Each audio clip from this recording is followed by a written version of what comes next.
dans la série Gloire dans le confinement pour voir comment les personnages bibliques ont géré des temps extrêmement difficiles de confinement, ce que Dieu a fait dans ce temps, ce qu'ils ont appris, vécu et quels encouragements pour nous. Alors, ce soir, il s'agit dans quelques instants de parler de Jérémie.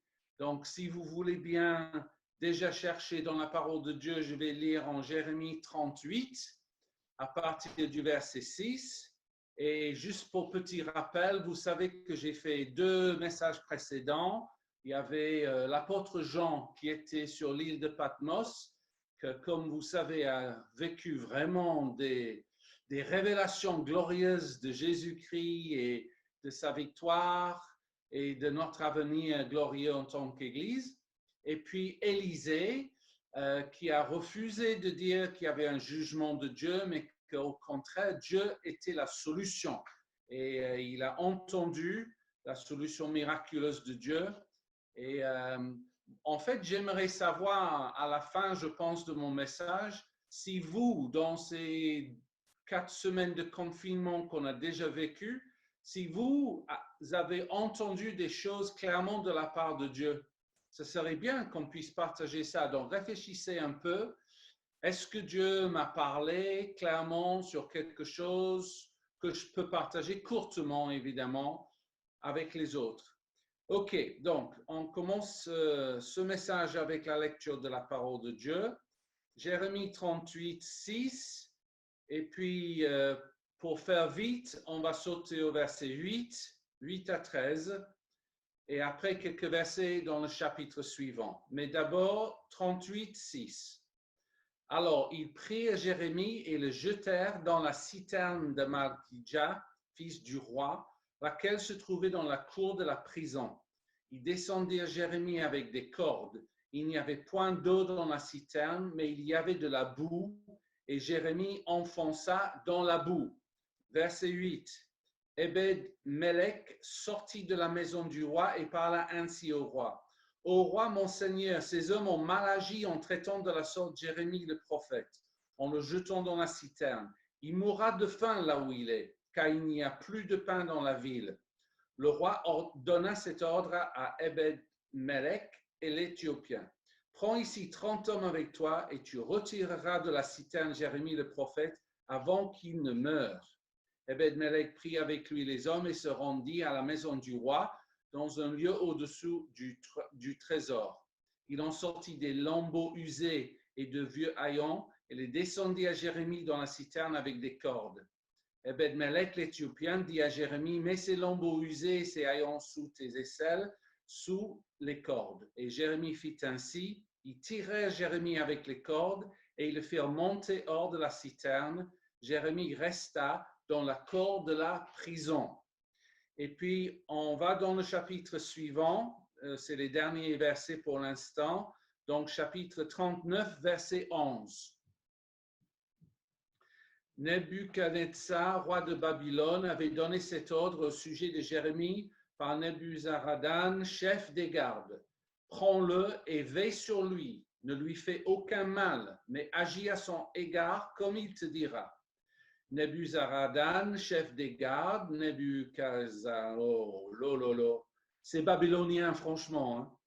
Nebuchadnezzar, chef des eunuques, Nergal-Sharezer, chef des mages, et tous les chefs du roi de Babylone envoyèrent chercher Jérémie dans la cour de la prison et le remirent à Gedalia, fils d'Akikam, fils de Shaphan, pour qu'il fût conduit dans sa maison. Et il resta au milieu du peuple.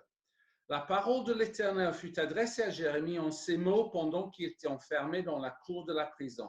Va, parle à Ebed-Melech l'Éthiopien et dis-lui, ainsi parle l'Éternel des armées, le Dieu d'Israël. Voici, je vais faire venir sur cette ville les choses que j'ai annoncées pour le mal et non pour le bien. Elles arriveront en ce jour devant toi.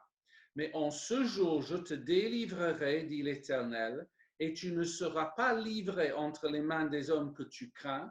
Je te sauverai, et tu ne tomberas pas sous l'épée, ta vie sera ton butin parce que tu as eu confiance en moi, dit l'Éternel. Donc, Seigneur, merci pour ta parole, merci pour ces hommes et ces femmes de foi qui nous ont précédés, qui ont fait des grands exploits avec toi selon leur foi, mais aussi, comme on a vu là, avec une grande compassion dans leur cœur également. Nous voulons apprendre, nous te demandons de souffler sur ta parole au nom de Jésus. Amen. Donc, le contexte, je pense que c'est assez clair pour Jérémie. Il était déjà dans la cour de la prison. Il était là pendant qu'il y avait du pain dans la ville de Jérusalem qui était assiégée. Il avait droit à un pain par jour. Donc déjà, soyez reconnaissants. Jérémie n'avait qu'un pain par jour. Vous comprenez le message.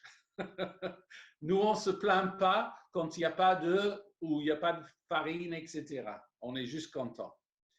Et il était là, vous le savez, à cause du message de Dieu dont il était le porte-parole. Ce message, oui, c'était un message de jugement, mais je tiens juste à ajouter que c'était un jugement conditionnel. C'est-à-dire, Jérémie, son message était « Attention, peuple de Dieu ». Soit vous vous repentez et vous revenez à Dieu, soit les Babyloniens viendront et vous serez envoyés en exil, etc.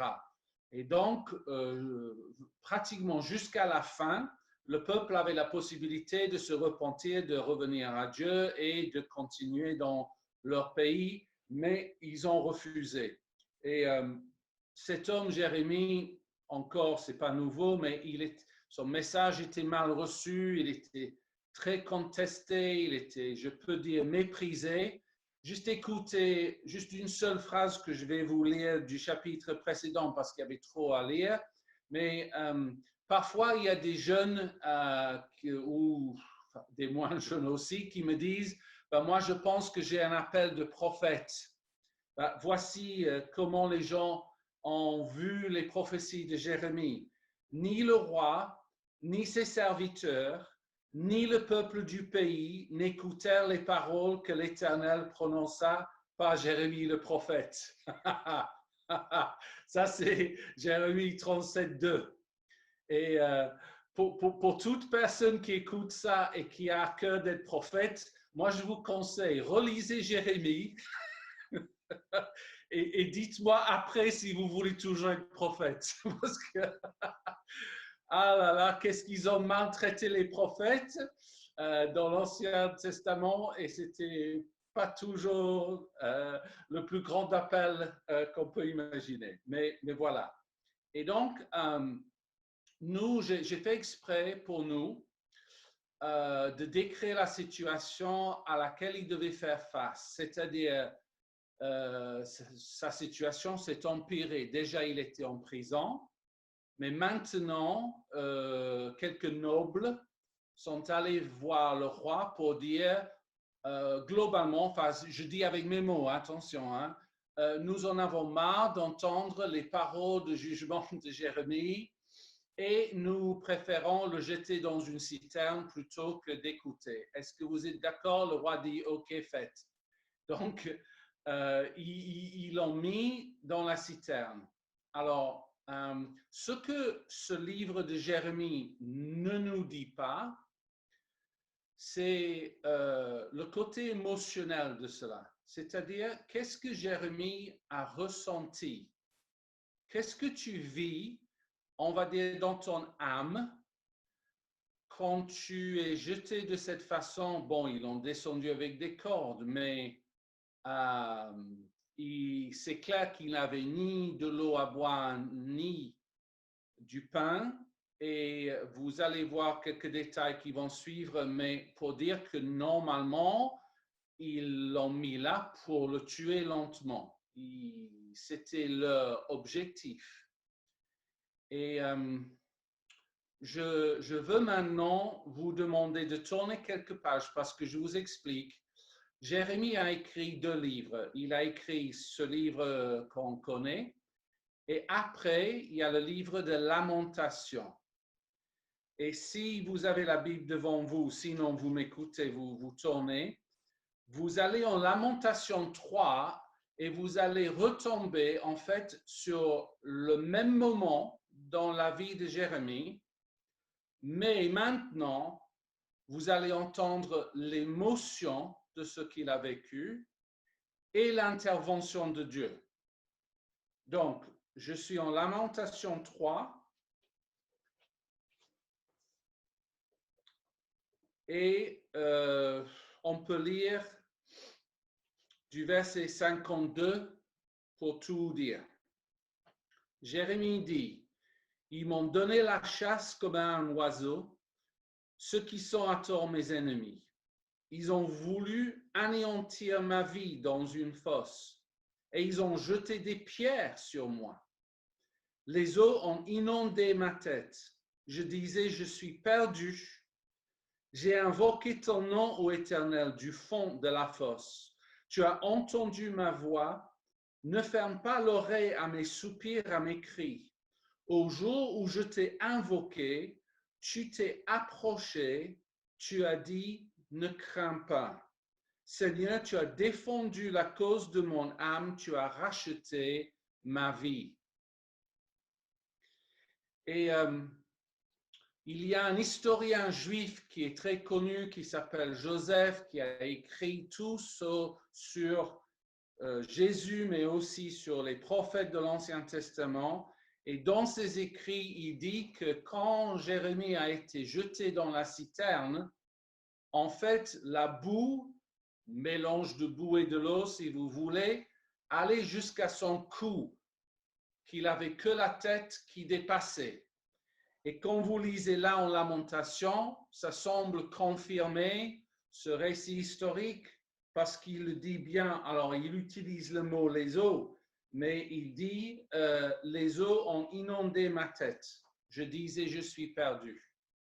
Et j'essaie juste de vous dire que tu as maintenant le partage de cœur de quelqu'un qui est face à la mort.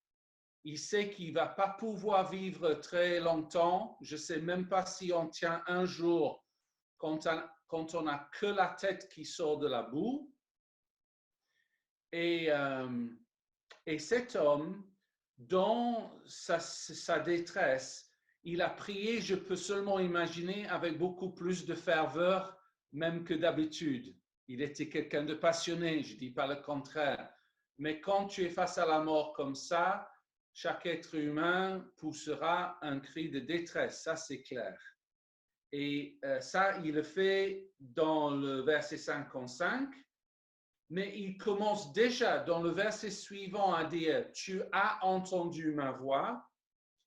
Et puis, ce que j'apprécie beaucoup au verset 57, c'est que il dit sans expliquer, tu t'es approché.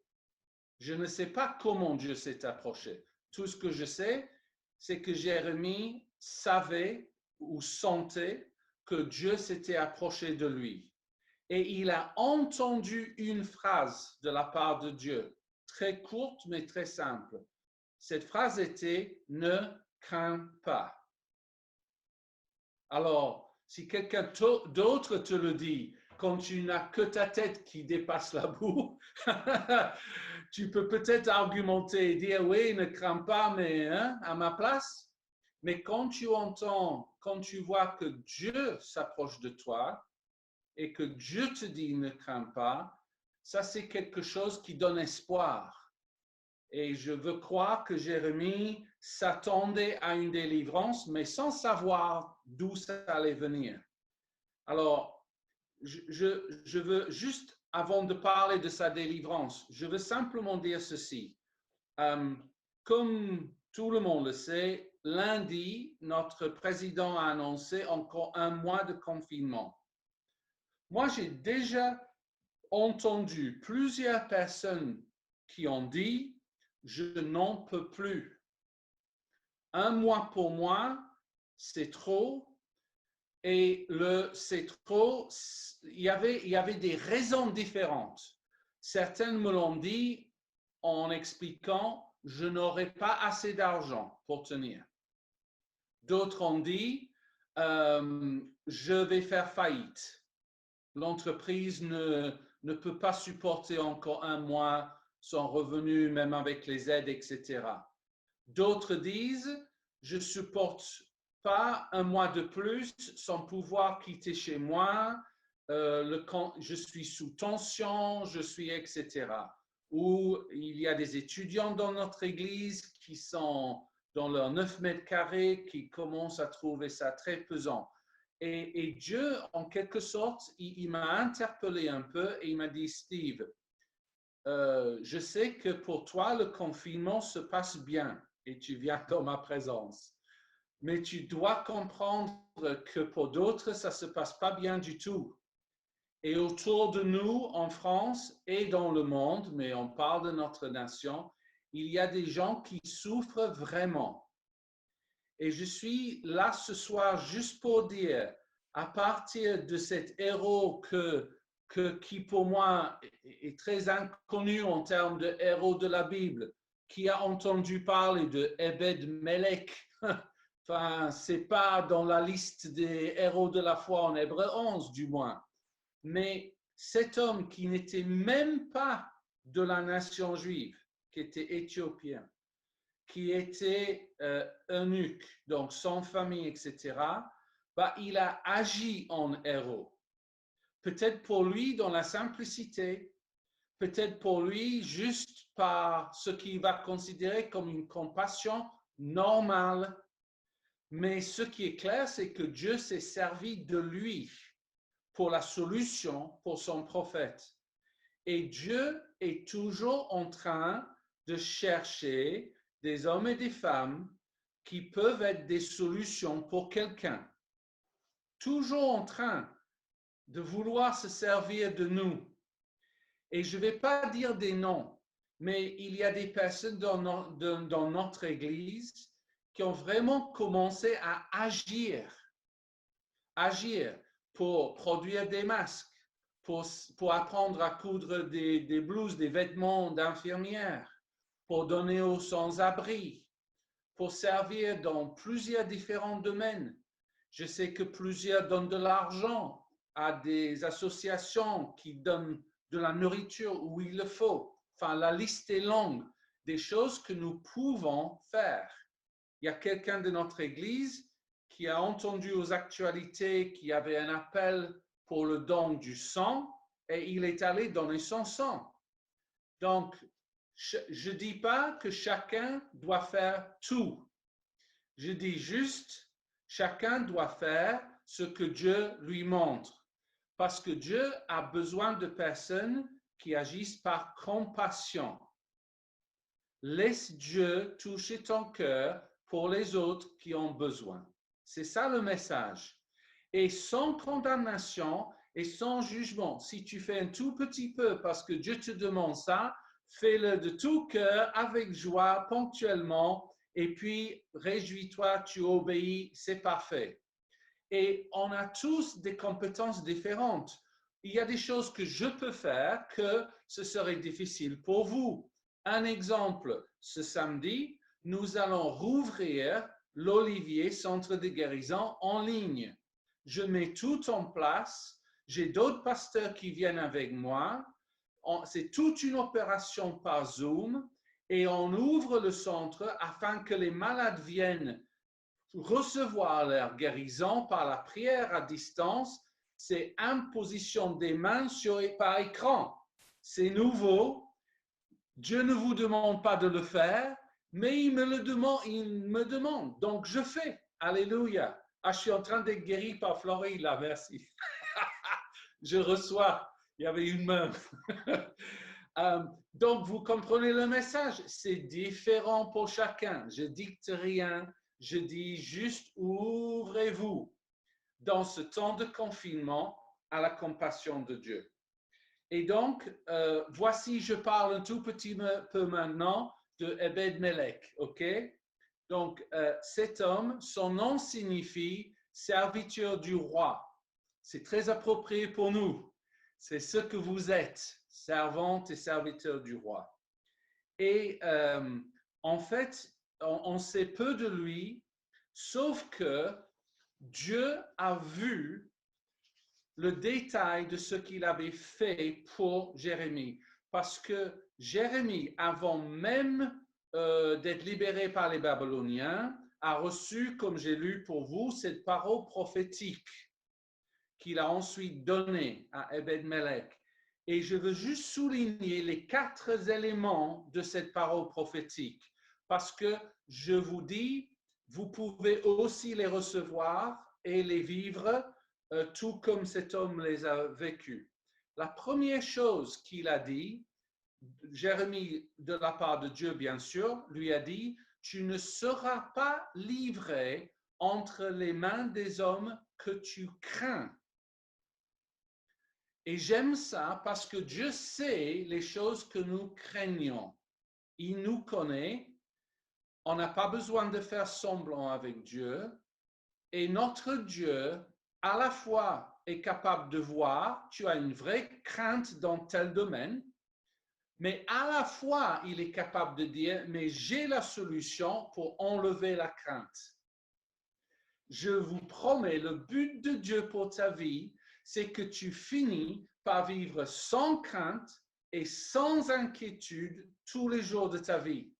C'est vraiment ton héritage, c'est vraiment la volonté de Dieu pour toi. Tu peux prier dans ce sens et tu peux t'attendre à l'intervention de Dieu. Parce que vous imaginez, je parle du contexte, tous les peuples à Jérusalem craignaient les Babyloniens qui arrivaient et les histoires qu'ils avaient entendues des massacres.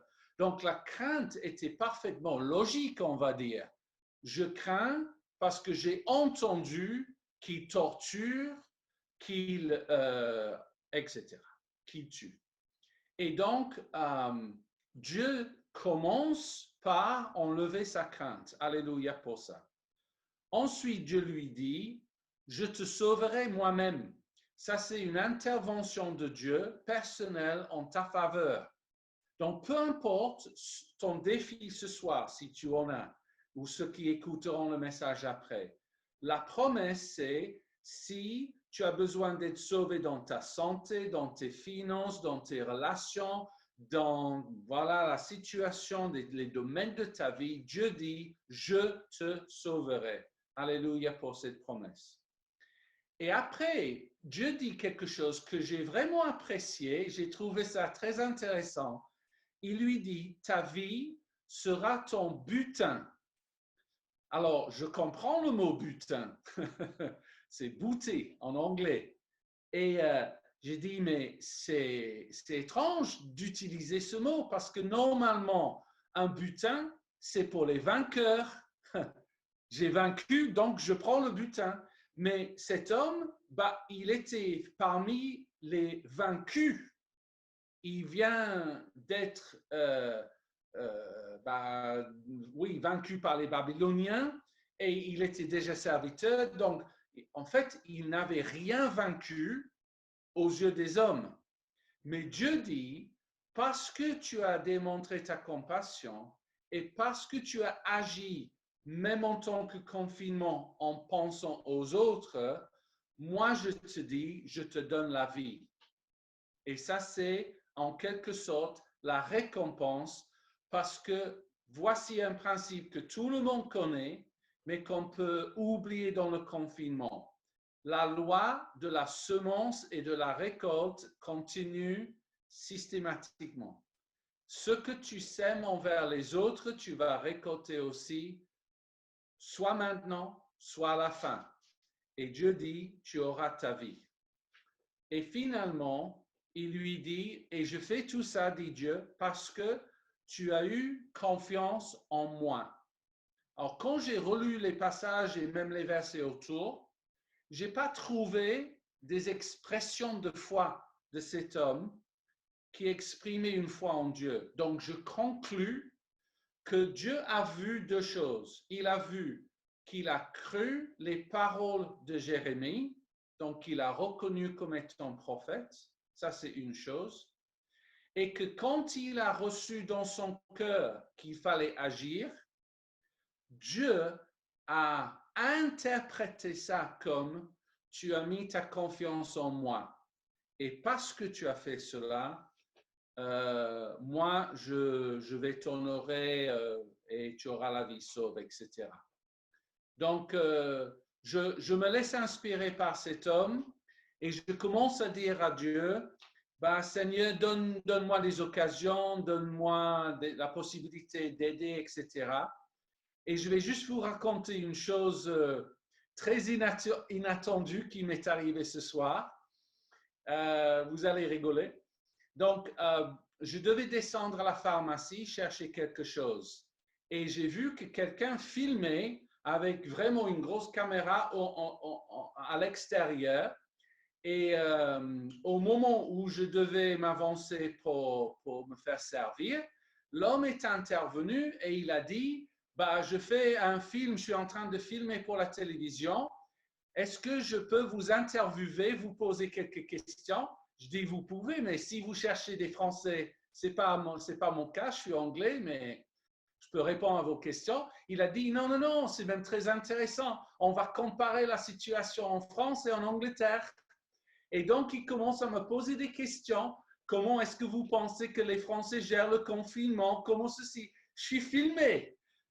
Alors, ce que j'ai oublié de lui demander, c'est sur quelle chaîne, et je ne sais plus, je ne sais pas, parce que je n'ai pas posé la question. C'est nul, mais j'étais filmé 5 minutes, et puis un entretien avec la pharmacienne, et puis il m'a salué, et à la fin, il m'a dit, et est-ce que je peux juste demander quel est votre prénom? Donc j'ai dit Steve, et puis il m'a dit, et votre métier? Et j'ai dit, je suis pasteur d'église. Et il m'a dit, oh, s'il vous plaît, bénissez-moi.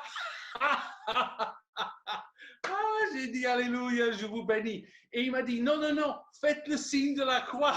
Ah là, les gens, c'est rigolo, hein, ce que les gens veulent. J'ai dit écoutez, que je fasse ça avec ma main ou pas, c'est pas ça qui fait la différence. Mais mes paroles sont puissantes. Je vous bénis au nom du Seigneur Jésus. Alléluia. Ah, si ça s'est montré à la télé, ça serait étonnant. Mais c'est juste des choses qu'on peut vivre avec le Seigneur quand on dit on est disponible. OK, voilà. C'est amusant dans un sens. Et puis, juste la dernière chose, et je finis avec. J'avais dit moins le quart, donc j'ai signé. Je retourne dans le passage. Juste retourner avec moi. C'est ce verset que j'avais du mal à lire parce qu'il y avait tous les noms pas possibles des Babyloniens. Mais j'appelle cette série la gloire dans le confinement. Et il y a une chose dans l'histoire qui est comme un fort contraste pour moi. Si vous relisez autour, ce que vous découvrez en gros, c'est que ceux qui ont jeté Jérémie dans la citerne étaient des nobles et des responsables du peuple juif de l'époque, c'est-à-dire les hauts placés. Presque comme le gouvernement d'aujourd'hui, c'est eux qui ont mis Jérémie dans la citerne. Et je n'ai pas besoin de vous dire, si c'est vraiment le gouvernement même qui se tourne contre vous, bah, vous avez un problème. C'est quand même grave et c'est une opposition forte. Mais juste regardez qui sort,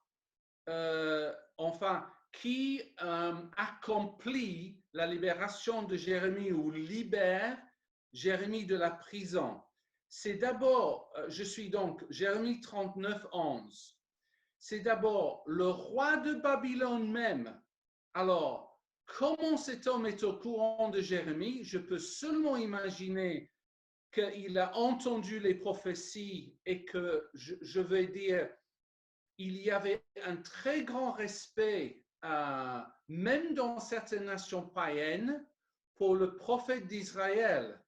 Sans vous donner des exemples, Israël était quand même connu historiquement pour ça.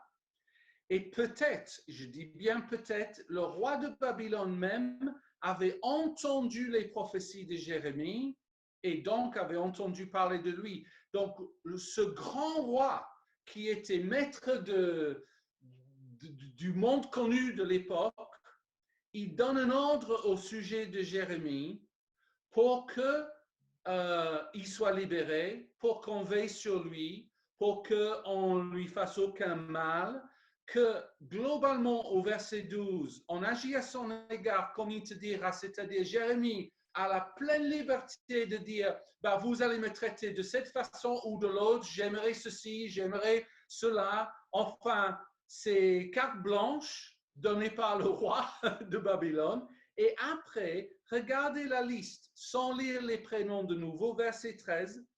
Les gens qui viennent libérer Jérémie, le chef des gardes, le chef des eunuques et eunuques, voilà. Le chef des mages, vous imaginez, et tous les chefs du roi de Babylone envoyèrent chercher Jérémie dans la cour de la prison. Ça, c'est beaucoup de monde. Ça, c'est tous les hauts gradés de Babylone. Ça, c'est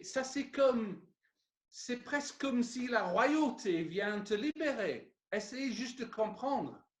Et je dis, Jérémie est extrêmement honoré par les Babyloniens. Et ça, c'est le contraste. Dans son cas, je ne dis pas que pour nous, je contraste simplement. Avant, dans le confinement, ça venait des nobles d'Israël qui étaient contre lui. Maintenant, Dieu intervient et tous les nobles de Babylone sont pour lui et il est honoré, exalté. Et c'est ça que Dieu est capable de faire pour nos vies. Je ne parle pas d'être exalté. Je dis, Dieu, quand il intervient, il le fait en beauté. Il le fait puissamment. Il fait des choses surprenantes. Même dans le détail,